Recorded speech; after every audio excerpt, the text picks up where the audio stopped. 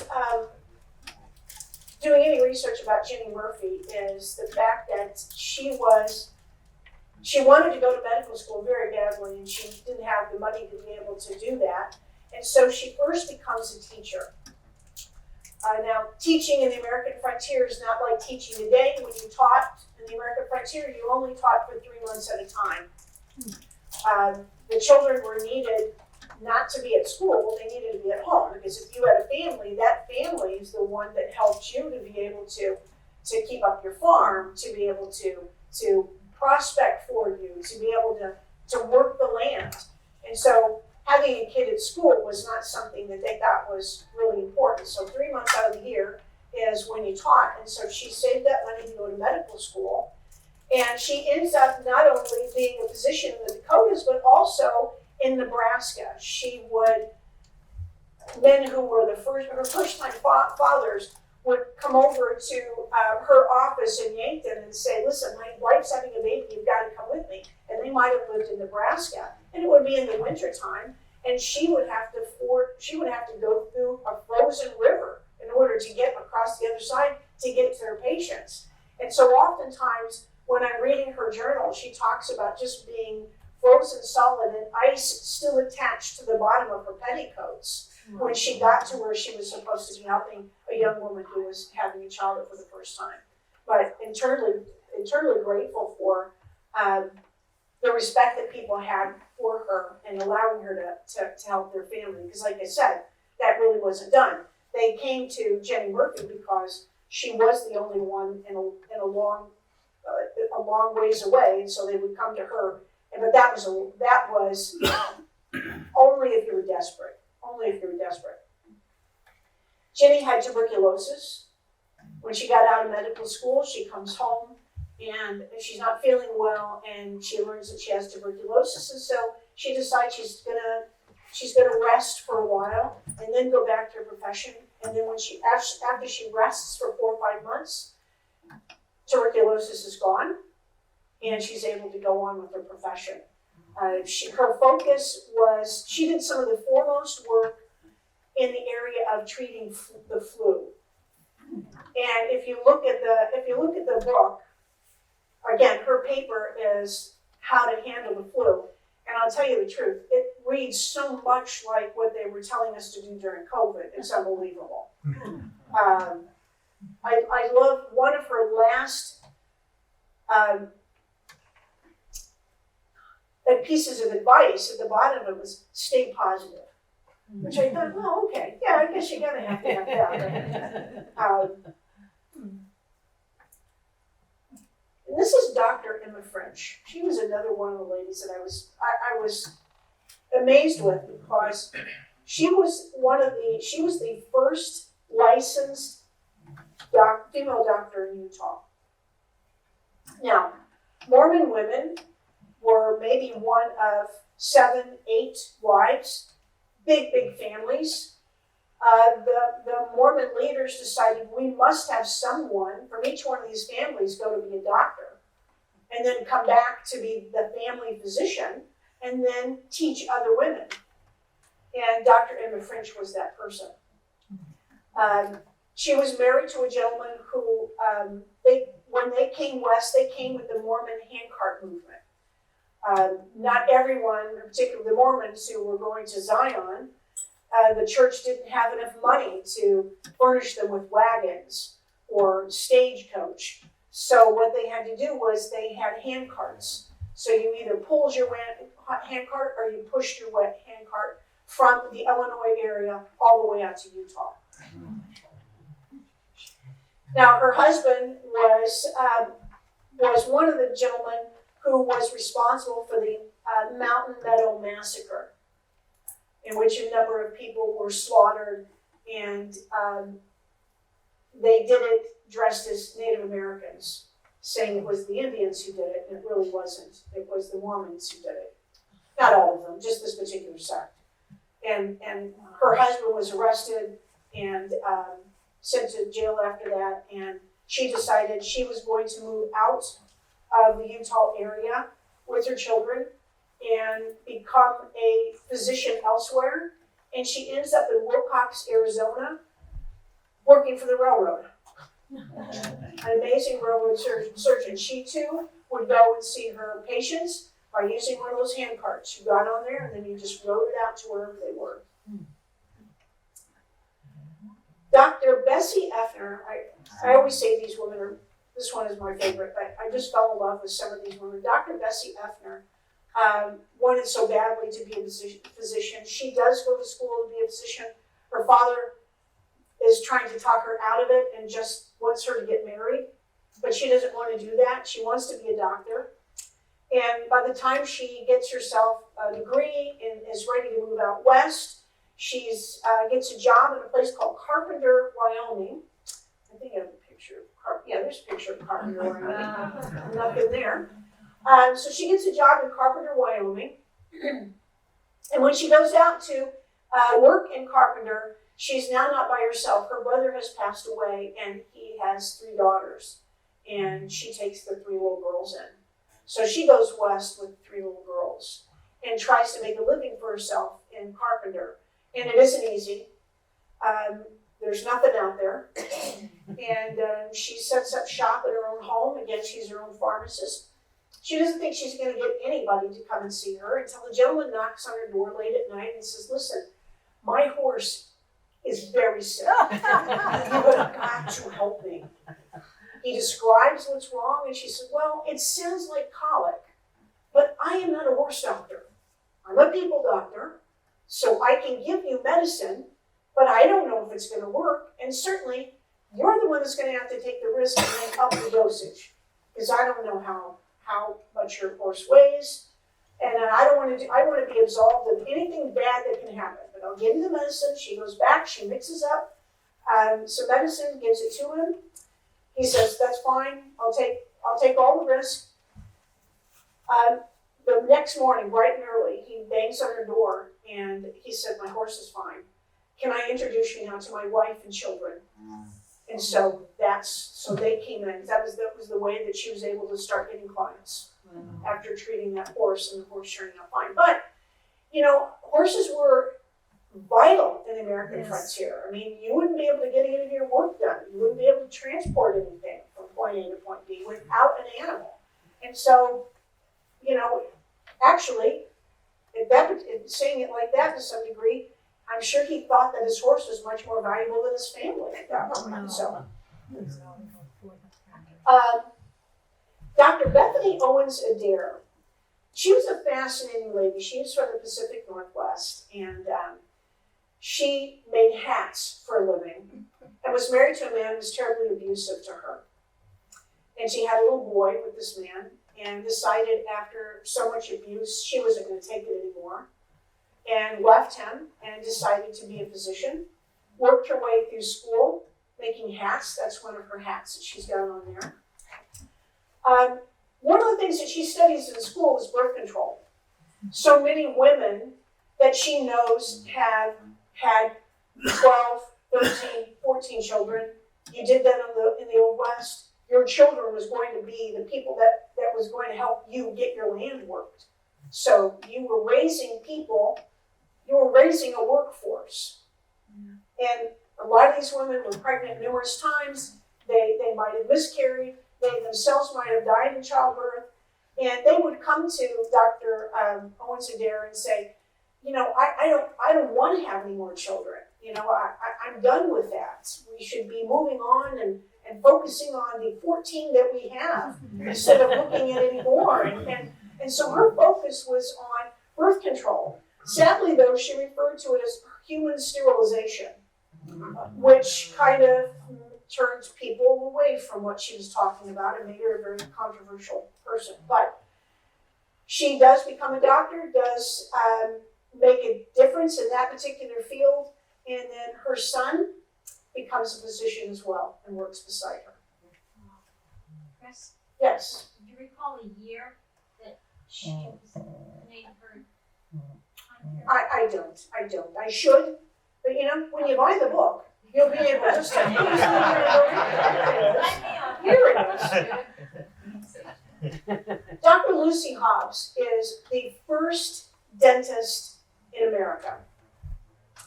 There's no other woman that's doing it until Dr. Lucy Hobbs.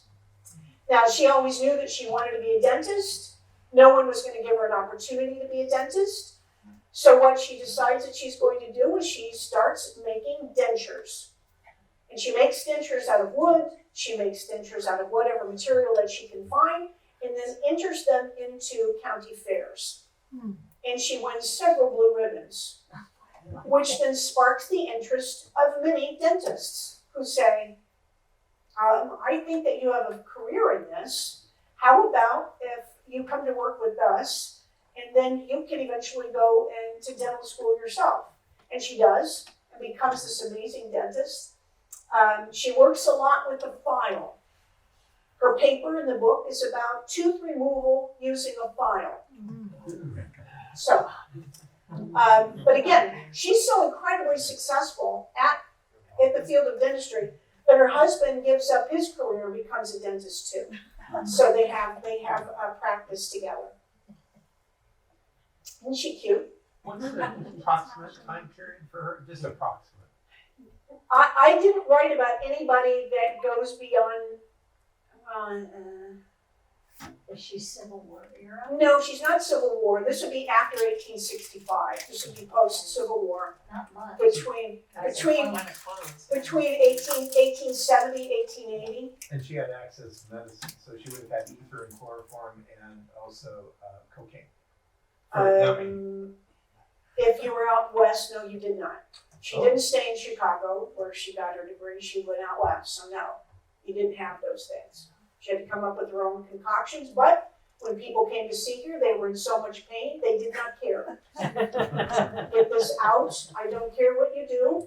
And she was not very tall, so it wasn't unusual for her to have a patient in the chair, and her put her knee right in the middle of their chest, so she could reach down in there and pull that tooth right out. But as I said, dentistry is a lot different than the way we look at it today. People weren't going to the dentist to preserve their teeth. They weren't doing that. You would only go there to have them removed. And I must tell you that I go every 6 months and then hate it every single time. I've never gone to the dentist once where I've not been whining or had the woman say to me, your gums are bleeding. Or I was going to say, they weren't when I came in here. I think it's you. And by the way, they bleed for me too if I stick them with a steak knife. So let's not pretend like I've got some issue. And so the way that we look at, and that's something, Joy, I want to mention. That's a very good point. The way that we look at medicine, the way that we look at history and women in history is so much different today than it was then. We are always trying to affix the morals or the code that we think about in 2024 with what was going on in 1850, 1860, 1870. When you're doing research about these women, it's really hard sometimes to find what their first names are. They're known as Dr., Mrs. Hobbs. They didn't put that down. They didn't write that down to be rude. That was proper and respectful. You didn't call a woman by her first name. So I get really bugged whenever I hear anybody say, well, it's called history and not herstory because men wrote history. That's just a bunch of baloney. Men who were good historians were not going to leave that out. That's like saying a doctor is just going to leave out all the Y chromosome because he doesn't like the Y chromosome. If you were good at what you did, as these historians were, you're going to put that down. Now, it's true that at the very beginning of the gold rush, there were a lot of women out here. And so the women that were here were generally prostitutes. You're not going to find a lot of historians jotting that down. You know, hey, guess what? There's a great whore that lives right next door to my tent. You're not writing any of that stuff down. So men did leave some things out. But the women like Lucy Hobbs, they included. And I think that we need just to try to remember that and not be so critical of men. God bless their souls. I live with one that's retired, and there are some days I think, oh boy. I look at him and I think, I'm going to have to let you go. And it's been 35 years. This is Dr. Fanny Quain. Now, what I liked about Dr. Fanny Quain, she's a physician in the Bismarck, North Dakota area in 1906. Again, a railroad doctor. But her primary field of research is in tuberculosis. She is really committed to making sure that there are sanitariums for people who are suffering with tuberculosis. Many of these women go into these professions and are specific in one field because they've seen family members die. She was very close to her grandmother, and she saw her grandmother die of tuberculosis. And that turned things around for her. She said, I'm going to find a way to make things, to heal these people. And so she really wrote the foremost papers about tuberculosis. Again, one of her papers is in the back of the book. But again, she was a railroad physician. I love these ladies because you're not going to be able to get that many people coming to you on a regular basis as your patients, and you've got to be able to find, if you want to work your trade, you've got to find other areas, and they did. They were resourceful. No one wanted to really be a physician on the railroad. No men did anyway, and so these women signed up for it, and she was just an amazing doctor in the Bismarck, North Dakota area. She made her house calls on a bike. And she decided on a bike because she didn't have to feed a bike. She didn't have to coax the bike to get through water. She wasn't really crazy about horses anyway, which is not something you said in the Old West. You know, everybody was like, oh, but she liked her bike, and so she took her bike everywhere. She looks a little bit like Margaret Hamilton from Wizard of Oz. Yeah.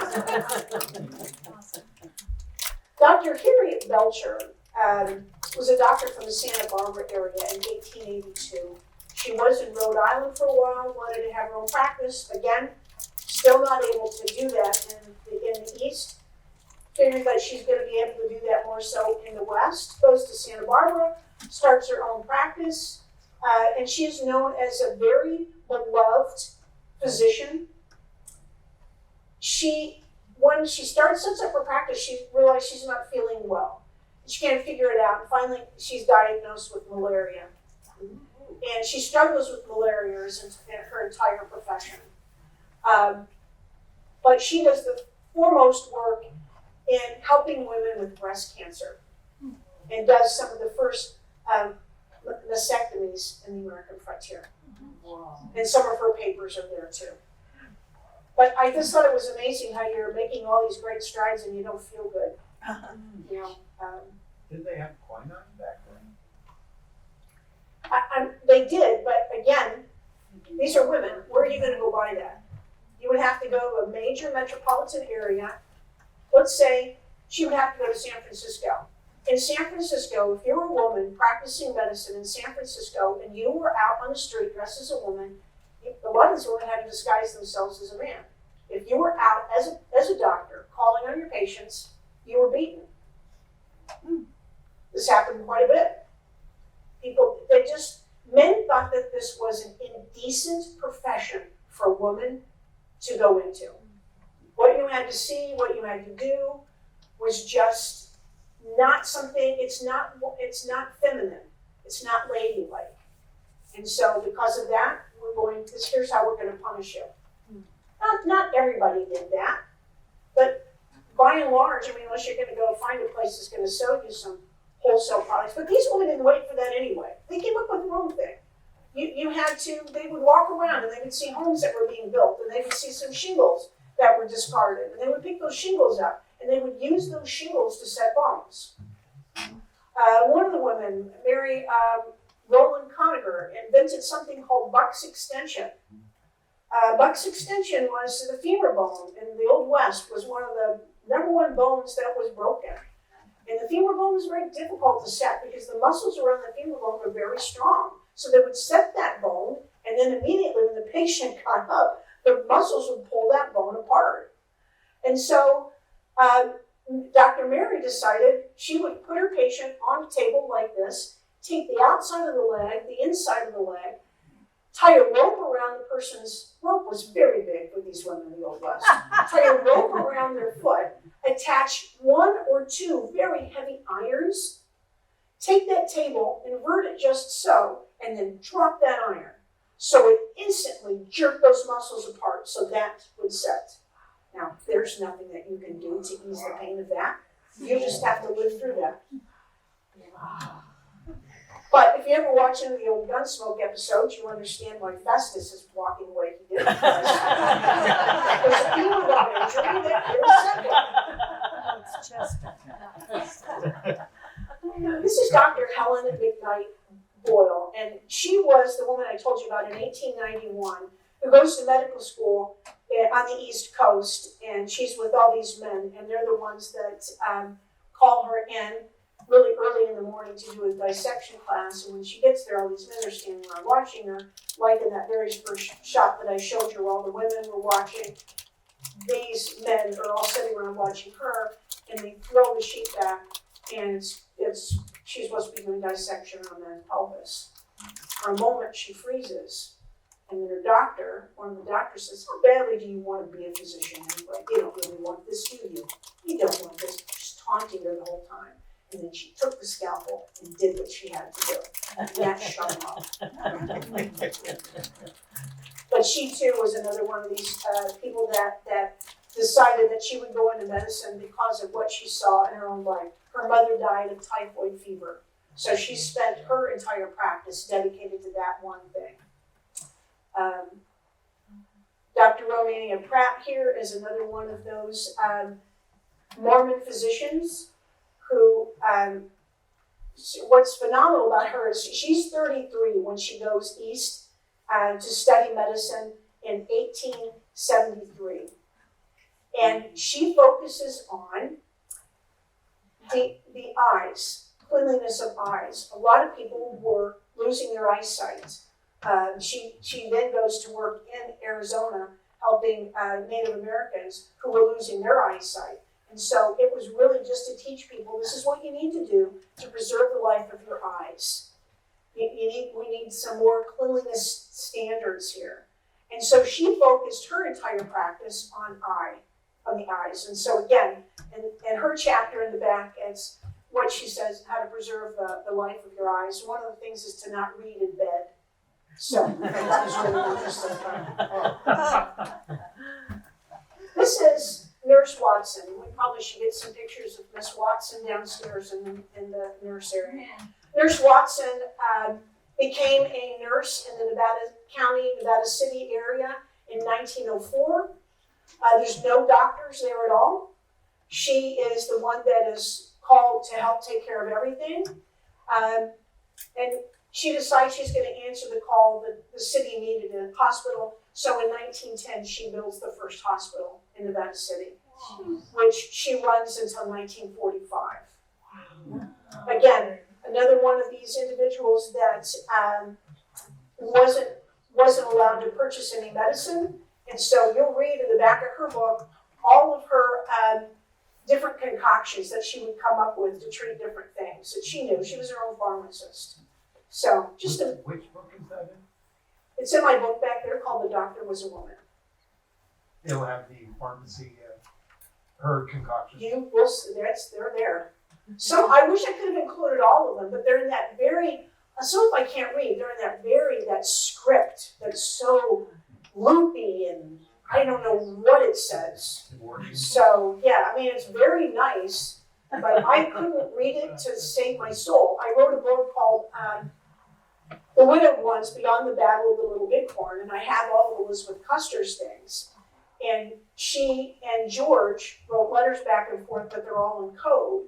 Again, that was another thing that I couldn't read, that I had to farm out to get someone to read. And then when I do get them back, I find out that they're naughty letters between George and I wish I had not have done that because this is not something that they wanted anybody to know.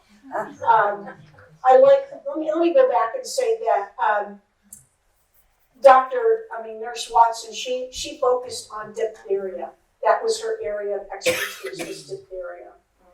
And so that was her focus. But I like this. This is from 1917, 1918 in Bismarck, North Dakota, with Dr. Fanny Quain, where they are working on flu patients. That's all that you needed. It was just a sheet to keep you from getting anything with the guy next to you. So, but remarkably, there weren't a lot of men who wanted to invest any of their time working with flu patients. It's just a lot of women. And these women are quite remarkable. Again, here's another one of those pictures without all the writing on the front of it. So I brought that book today. It's called The Doctor Was a Woman. I brought that book, and then the other book that I brought back there is called Iron Women, the ladies who helped build the railroad. And I brought that because many of these women I talked about were working for the railroad as surgeons, and also people don't realize all that women did to make rail travel possible. Women are the ones that invented the modern day refrigerator boxcar. Women invented the cattle car.